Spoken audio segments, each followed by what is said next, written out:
Super boring ng business. Paulit-ulit lang. Araw-araw. Yan ang sabi ni Lucille. I feel you, Lucille. May mga times nga na napaka-boring nga ng business.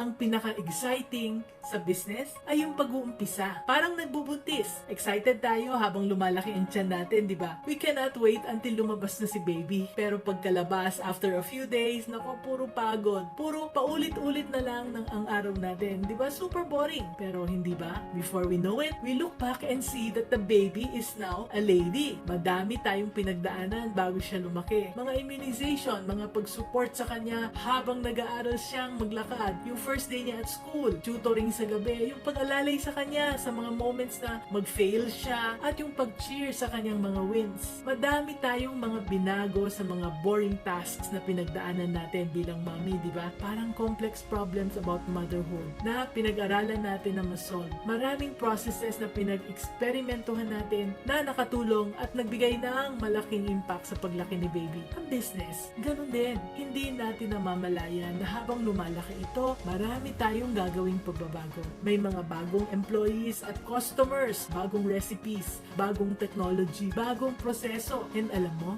business can be boring kung kontento ka na. Pero kung may ginagawa kang process improvement, it's super fulfilling. Kaya always innovate and be business-minded, Pinoy.